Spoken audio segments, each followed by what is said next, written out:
Today's story is really weird. Now, we've been sitting on this topic for some time because it's totally fascinating, but we just weren't sure how to approach it. But recently, we kind of figured out a clever way to tell it, which you'll hear today. But just know, going into this story, that a lot of what happened in this story has never been fully explained. And so we did our best to 2018. A 56-year-old woman named Yoshika Yasutake began dusting a piano inside of her family's very small and very clean home in the English village of Helmsley. Like she always did, after dusting the outside of this piano, Yoshika lifted up the lid and began individually dusting each of the piano keys. But as she did this, she was very careful not to press down accidentally on any of the keys and make a sound. That was the last thing she wanted to do. Every time Yoshika was in charge of cleaning the house, she always dreaded getting to the piano because she was so worried about making a sound. After Yoshika had finished dusting this piano, both outside and inside, she lowered the lid and then walked over to a bookcase right next to a window and began dusting each of the books. And as she did, she began to hear out the window the sounds of birds chirping and cars driving around and people chatting. And Yoshika, when she heard this, she stopped dusting for a moment and just looked out the window at the beautiful town, all the little stone cottages that lined the road. And as she looked out there and listened to the sounds of her village, Yoshika was struck with a sadness about all the things that she was missing out on. Once, Yoshika had been a world-class pianist. She had trained at the Royal College of Music, which is one of the most prestigious institutions in London, and she used to play packed symphony halls where sometimes in the audience would be literal members of the royal family. I mean, she was a really big deal. But Yoshika didn't play the piano anymore because her younger sister, Rina, had come back home. Now, as soon as Yoshika thought of Rina, she got angry and instinctively just turned and stared at Rina's closed bedroom door. And just for a moment, Yoshika wished that Rina had not come home. Because ever since Rina had come home, it was like all of Yoshika's family had decided that nothing else was important. Rina was the only thing that mattered. The Yasutake family consisted of Yoshika, as well as, of course, Rina, who was 49 years old, and they both had a brother who was 51 years old, and his name was Takahiro, and the three siblings' mother also lived with them, and she was 80 years old. As for their dad, he had passed away a few years earlier. Yoshika and Takahiro were both very impressive in their own ways. Yoshika had been this amazing pianist, and Takahiro was this amazing writer, but Rina was just on another level. Rina not only spoke fluent Greek, Latin, English, and Japanese, but she also created her own dialect of Japanese with a complete system of grammar.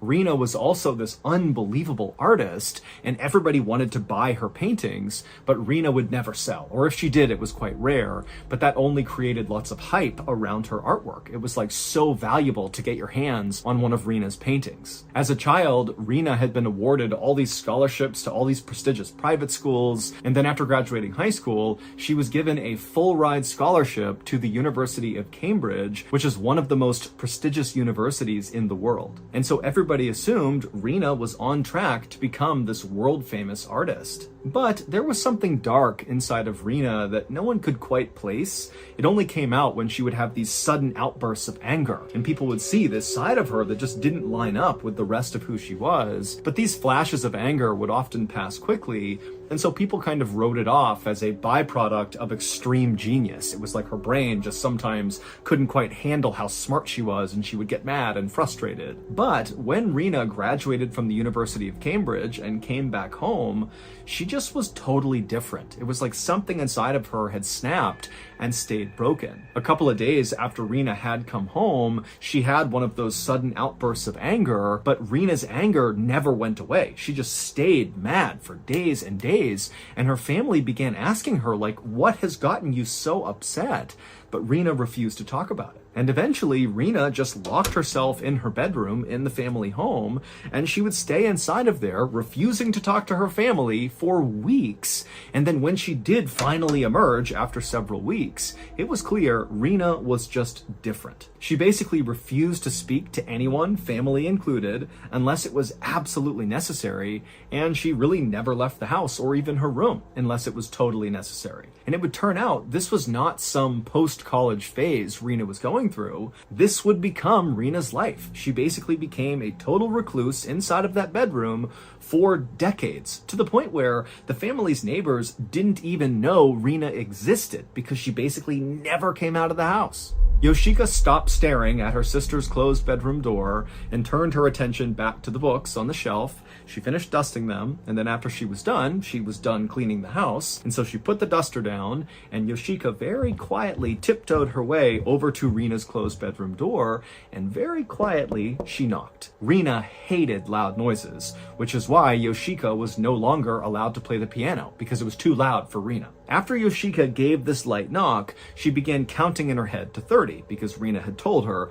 you do not come in right away. You knock and you wait 30 seconds at least, and then maybe I'll let you come inside. And so Yoshika, she's counting in her head, 1, 2, 3, she gets to 25, 26, 27, and then from inside the room, Rina would tell Yoshika, okay, you're allowed to enter. Yoshika very slowly reached down, she turned the knob and opened up her sister's bedroom door, and it revealed this totally dark room, this very small, cramped space. All the shades and blinds had been drawn, and Rina was sitting on her bed, completely silent. And Yoshika, she kept her head down, being very careful not to make eye contact with Rina. She didn't want to upset her. And Yoshika, she walked into the room, she made her way to the table, and she scooped up all of Rina's dirty dishes. And then Yoshika, she turned around and began walking out again, and as she did, she tried to take a quick glimpse at whatever Rina was working on in her bedroom, because Rina had told her family that she was working on this master work, but wouldn't really elaborate on it.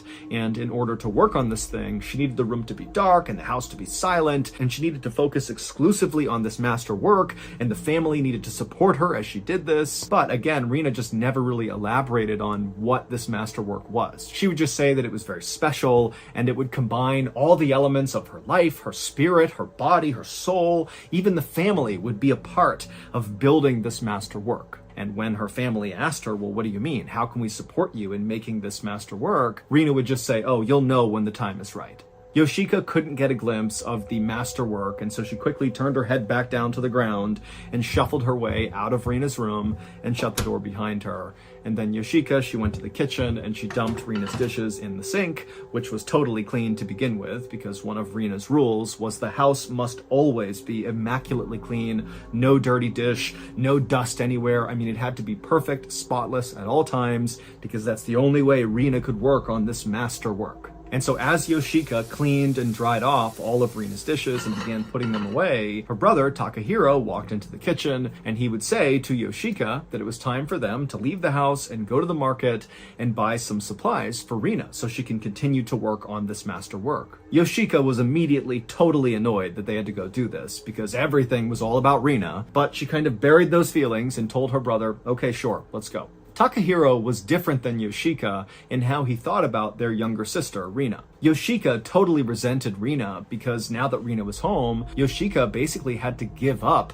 her career as this amazing pianist in order to support Rina in this whole master work she was working on. But Takahiro, he was totally fine giving up his writing career to just focus on supporting Rina because he really believed in Rina, and he thought that this master work she was building was going to be like the single greatest piece of art in the history of humankind. And so Takahiro felt proud to kind of be a part of it. Now, Takahiro, like the rest of his family, had no idea what this master work actually was, but Takahiro and Rina had a much better relationship than Yoshika and Rina, and so Rina would tell Takahiro the specific things that she needed in order to build this master work. And so that day, Rina had told Takahiro some things she needed, and so he and Yoshika were going to go out and get them. So Takahiro and Yoshika threw on their jackets and stepped outside, and as soon as they were out there, they both flipped their collars up and kind of concealed their faces and put their heads down because they were very careful not to make eye contact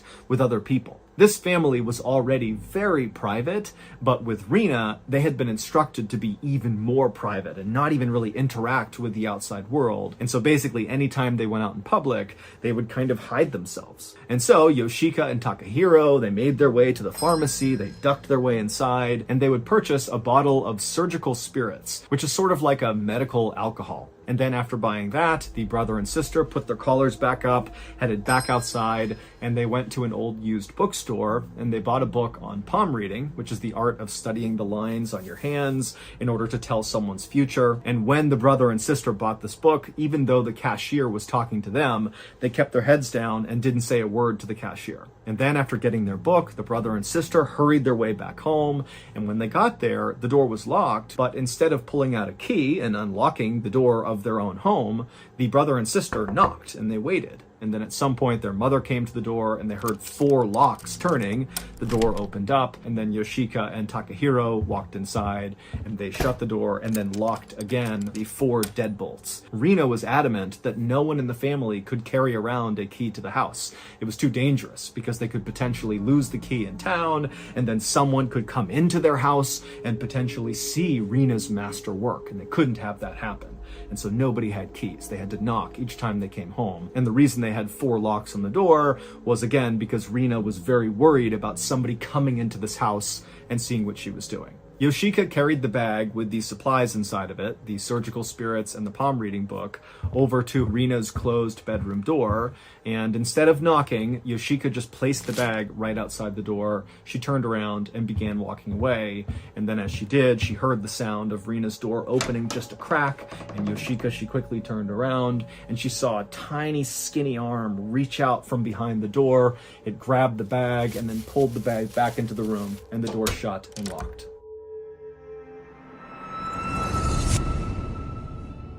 Last year, me and old Singalung were camping out on the summit of one of Louisiana's many mountaintops when suddenly we heard a small ruckus coming up the side of the mountain. Worried it was a rogue salmon who had learned to breathe air and walk on land and it was now coming up here to consume me and Singalung, we didn't hesitate. We drew our machetes and began blindly swinging them around, shredding our tent to bits and severely wounding ourselves in the process. But after those 45 minutes were up and we opened our eyes and we dropped our machetes, we looked around and realized there are no rogue fish because they don't exist. This was a bit of an overreaction. And so now, staring down a very cold and miserable night up in the mountains without our tent that we destroyed, Singalung and I did the only thing anyone would do in this situation. We signed up for DraftKings. Now, did this save us from the deadly cold that night? No, we literally died. But did it get us jacked up about the football season? Yes! So jacked up, in fact, that I'm teaming up with DraftKings to make sure all you strange, dark, and mysterious aficionados out there get to experience the pure joy of spending an entire day constantly checking scores on your phone, only to then lose on the last leg of a 16-game parlay, sending you into an uncontrolled rage that involves you running around your dentist office, screeching like an owl. So if that sounds as appealing as I think it does, then go ahead and download the DraftKings Sportsbook app now. New customers use promo code MrBallin and then bet $5 on any wager and get $200 in bonus bets instantly. That's promo code MrBallin only at DraftKings Sportsbook.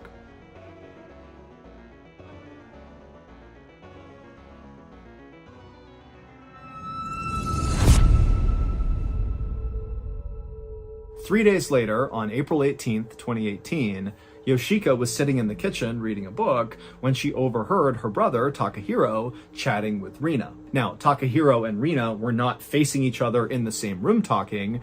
Rina was still in her bedroom, her door was closed, and Takahiro was outside of her bedroom, and he was just sitting on the ground with his back to the door, talking through the door to Rina. Now, this was not unusual, because unlike Yoshika and Rina, who did not have a good relationship, and who really didn't talk at all, Takahiro and Rina did have a good relationship, and they would do this fairly often. They would chat through the door for like hours at a time. And so for a minute, Yoshika kind of ignored her brother and sister chatting and focused again on her book.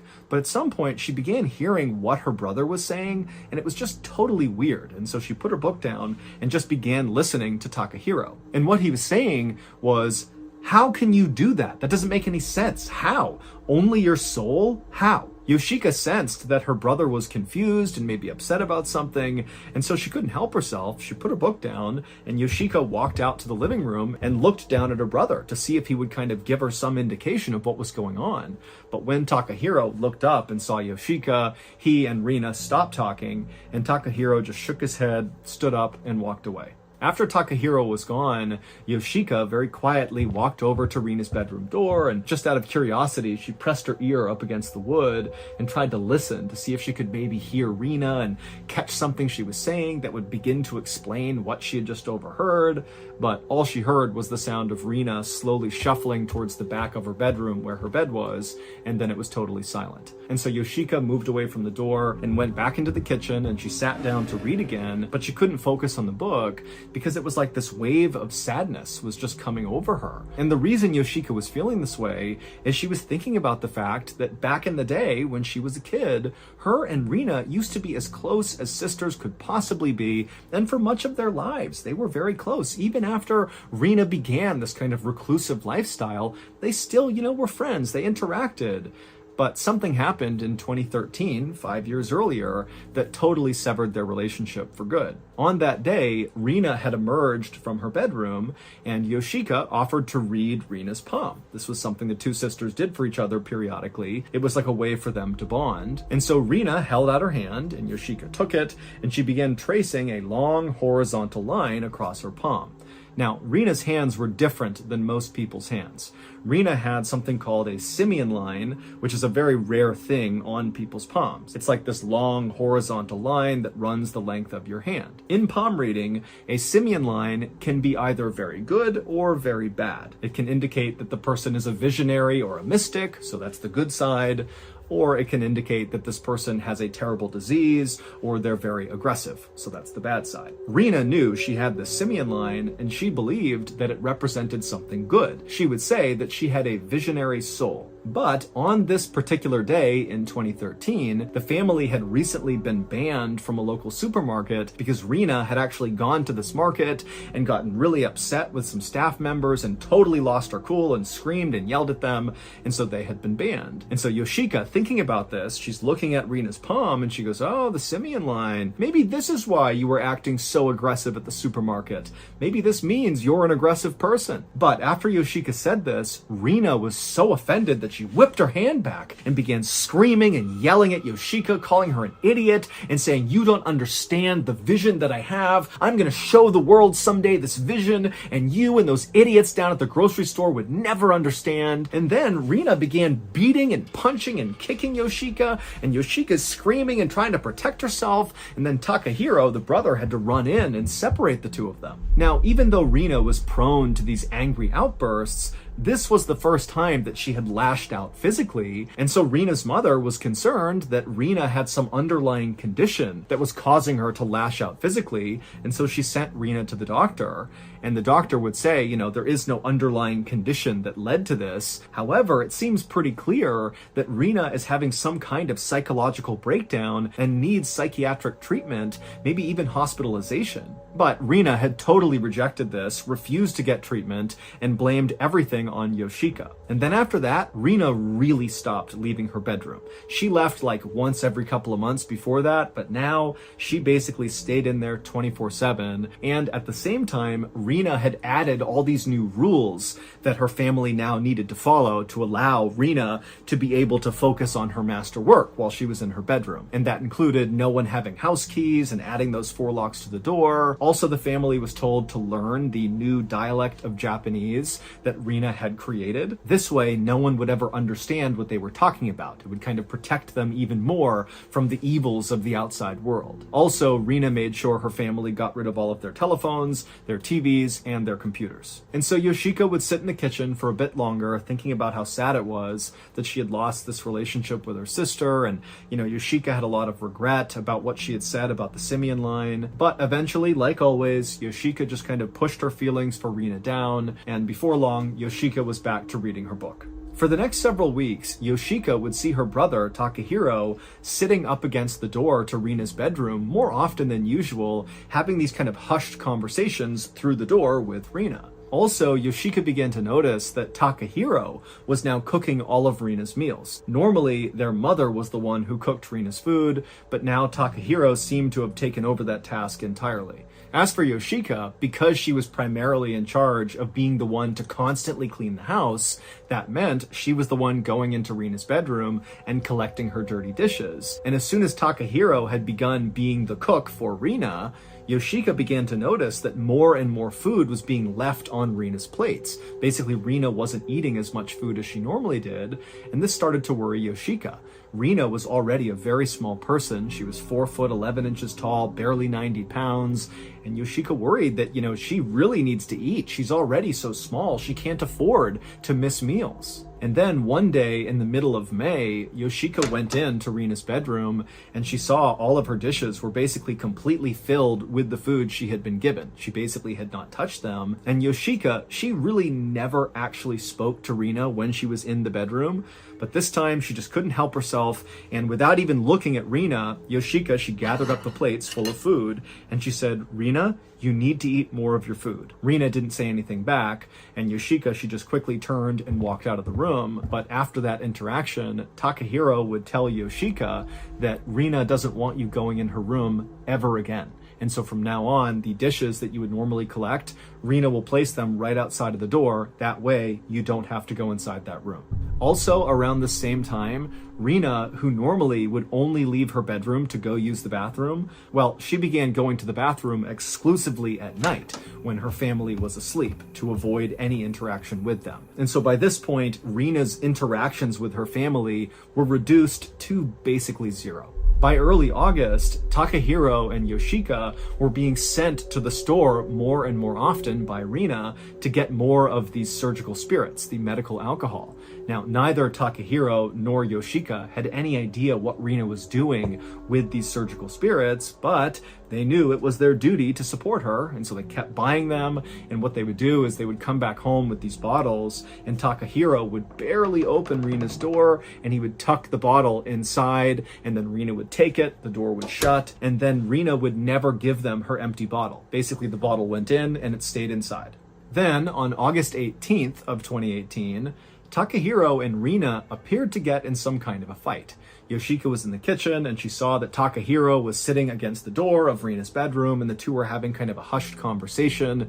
And then at some point, Takahiro stood up and he turned around and faced the door and kind of yelled into it, "I told you your soul was not enough." And then Rina said something back to him, at which point Takahiro said, "No, please, please," as if he was kind of begging with Rina to change her mind. And then before Yoshika could come over and ask Takahiro what was going on, Takahiro just opened up Rina's bedroom door and walked inside, and suddenly the house went completely silent. Yoshika was too nervous to walk over and look inside of the room, and so she just stayed in the kitchen and listened. And for 15 minutes, it was absolute silence. And then Takahiro walked out of Rina's bedroom, shut the door behind him, and he looked very calm. And at this point, Yoshika looked over at him and said, "What's going on?" And Takahiro, he would just smile and tell Yoshika that Rina's masterwork is nearly completed. And then Takahiro asked Yoshika if she remembered when Rina had said, at some point her masterwork was going to require some direct help from the family. But she said, we'll know when the time is right for us to participate. And Yoshika would say, "Yes, I remember that." And Takahiro said, "Well, the time is now."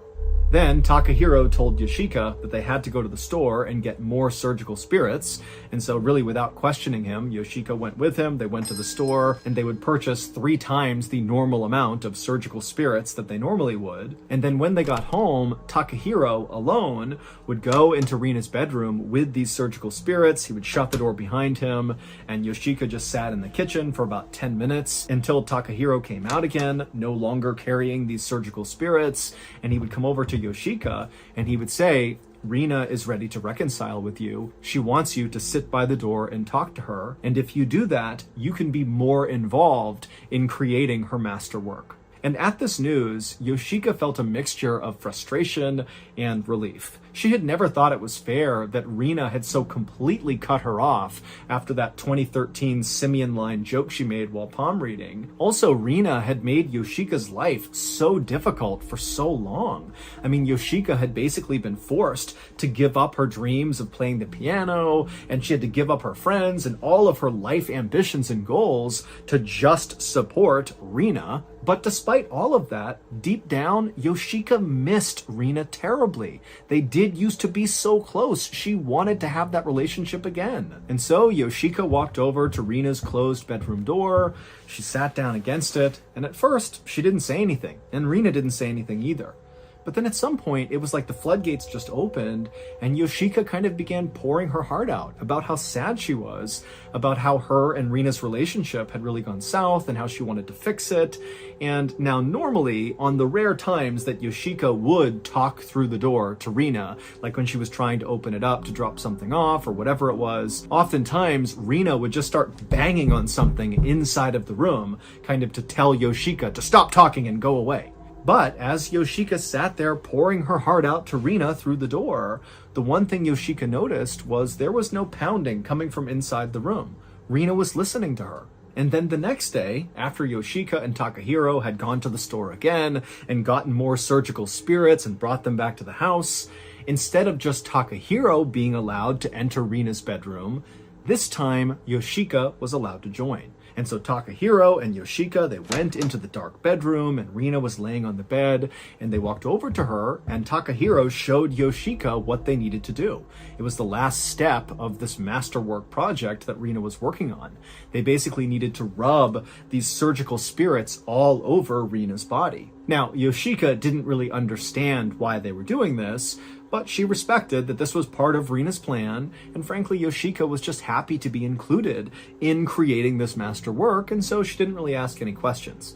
And so after the brother and sister had rubbed this alcohol all over Rina for about 10 minutes, they walked back outside, they shut the door, and then Yoshika, she stayed back and sat down against the door and kind of poured her heart out again to Rina, and it was just very therapeutic. And in many ways, this was the first time that Yoshika was feeling happy again. I mean, she was finally starting to repair this relationship with Rina.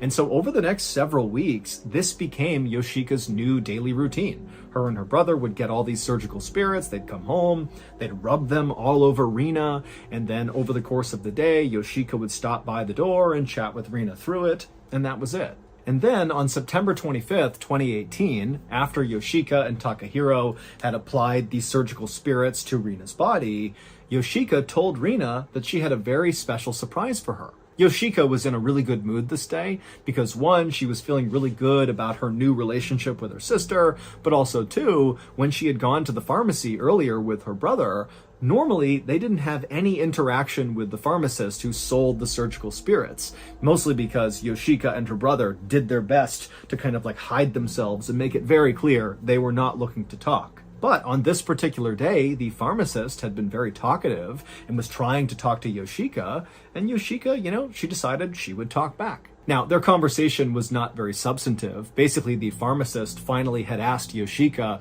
why are you buying all these surgical spirits? And Yoshika would say, oh, they're for my sister Rina, and, she needs more and more of them every day, and, she's working on something special, and we don't really know what it is, but this is part of it, and we know whatever she's doing, it's going to be worth it. And so even though this conversation seems kind of meaningless, for Yoshika, who had virtually no contact with other people, it was great having that little talk. And so when she came home, she just felt ready to do something special for Rina. And so after Yoshika and Takahiro had left Rina's bedroom after applying these surgical spirits, Yoshika went to go give Rina her surprise. And so Yoshika, she walked over to the family piano that was not far from Rina's bedroom door.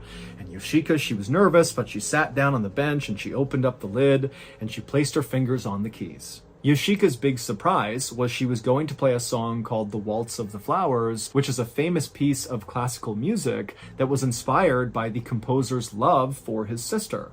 And so Yoshika thought this was the perfect song to finally play in this house for Rina. She'll see that I love her so much. And so Yoshika, she began to play the song, and as she did, she was constantly listening to see if Rina would start banging on something to tell Yoshika to stop. But again, she didn't. It was quiet. And so Yoshika, she played this beautiful song. And then when it was all over, again, Yoshika's listening carefully for Rina to yell out or be mad that she's playing this loud music in the house. But it was just quiet. And so again, Yoshika just felt this closeness to her sister. And before long, Yoshika felt tears of happiness coming down her cheeks. But then, as Yoshika closed the lid of the piano, she did hear a banging, but it wasn't coming from Rina's bedroom. It was coming from the front door. And then a moment later, Yoshika heard someone scream from outside the front door, "Police, open up!" But before Yoshika could go to the door to open it, her mother had ran to the door. She opened all 4 locks, but then only opened it a crack and tried to yell at the police to go away, go away. But the police, they were kind of pushing on the door, trying to get the mother to get out of the way. And Yoshika, she kind of moved over and looked through the crack. And she saw it wasn't just a couple of police officers. It was a whole army of police officers and firefighters and EMTs. There was an ambulance. And then before long, the police officer that had been yelling, open up, he finally just pushed and got the door open all the way. And then a swarm of people in uniforms flooded the home. And as soon as all these officers were in the house, they immediately began opening up every door like they were looking for something. And then finally they got to Rina's bedroom and they opened the door. And as soon as they did, Yoshika watched as the officers just stopped at the doorway and they began cussing and yelling and turning their faces away. And then the officers went into Rina's bedroom. And then a minute later, they began talking on their radio. And then EMTs came into the house with a stretcher. They went into Rina's bedroom. And then before long, Yoshika, Takahiro, and their mother watched as the stretcher came out again with these officers and EMTs, and on the stretcher was Rina, and she looked terrible. Her eyes were sunken back in her head, and her skin was so pale it was practically see-through. I mean, really, she just kind of looked like a skeleton. The real story of what happened inside of that family's home would quickly become international news. And not because Rina was secretly creating a masterwork of art in her bedroom. Here's what really happened. Rina stopped eating food in April of 2018. She would say that the only thing she needed to be nourished was her visionary soul. And so basically, because she had this visionary soul, she didn't need food. That was the conversation that Yoshika had overheard between Takahiro and Rina when Takahiro was saying, "Only your soul? How? Well, he was trying to figure out how Rina was going to survive by being nourished by her soul. It didn't make any sense. Fast forward 4 months to August 18th, and again, Yoshika had overheard her brother and her sister talking through the bedroom door, except on this day, it sounded like Takahiro was fighting with Rina, because at some point he had stood up and yelled through the door, "I told you your soul wasn't enough!" And then he had busted inside of Rina's bedroom and stayed in there in silence for 15 minutes, only to come back out again and very calmly tell Yoshika that, "Don't worry, Rina is nearing the end of her master work, and we just need to go out and get her more surgical spirits." Well, it would turn out the reason Takahiro was mad and yelled through the door at Rina is because he was trying to talk to her through the door and she wasn't talking back. And he suspected it was because she wasn't eating, and so he had yelled at her about that and then barged into her room only to find Rina totally unresponsive, not moving, not talking, nothing. And so he just stood there wondering what to do. And so as Takahiro is standing there, it clicks for him that now is the time. Now's the time to get involved. And so Takahiro left the bedroom, he grabbed Yoshika, they went to the pharmacy, they got more surgical spirits, they came back, and Takahiro alone went into Rina's bedroom and covered her head to toe in these spirits, because that was something she had wanted him to do before, and he believed that that's what she needed right now, because she can't talk, she can't move, she needs more of these spirits. That's going to help her visionary soul nourish her while she completes this master work. And for the next month, Takahiro and Yoshika would continue to apply these spirits to Rina's body, believing they were helping her complete her master work. On September 25th, when Yoshika and Takahiro were at the pharmacy getting more spirits, the reason this pharmacist finally struck up a conversation with Yoshika is because over time, the pharmacist had noticed that every time they came in to buy these surgical spirits,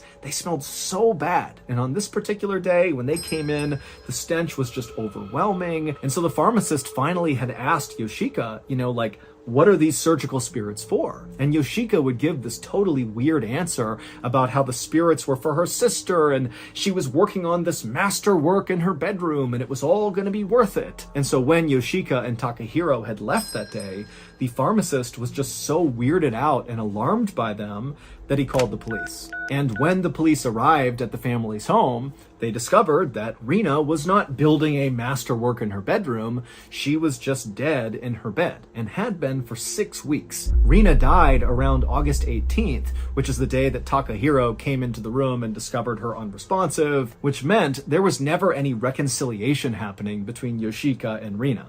It's unclear why Takahiro had told Yoshika, hey, Rina's ready to reconcile with you, because again, Rina was dead at the time, so there's no way she would have said anything to him. And so when Yoshika was having these supposed heart-to-hearts through the door with her sister or playing music for her, that wasn't real. The only real thing that was happening is Yoshika and Takahiro, from August 18th until the end of September when the police busted into their home, they would spend nearly every day rubbing this weird medical alcohol all over their dead sister's body because that's what they believed she wanted, when in reality, all this alcohol was doing was actually mummifying her body. Yoshika, Takahiro, and their mother were all charged with preventing a proper and decent burial. As for Rina, her cause of death could not actually be determined, but based on what she looked like, they assumed she died from starvation. The court would eventually drop the charges against the family, saying that basically the family was too mentally ill to stand trial. And this was because the court had discovered that Yoshika, Takahiro, and their mother actually had not accepted that Rina was dead. They believed she was actually still alive, that all the work they had done rubbing those spirits on her had nourished her soul, and she was still working on this master work. And as of a few years ago, the family is still living in that same cottage, and it's not clear if they ever actually came to understand that Rina was in fact dead.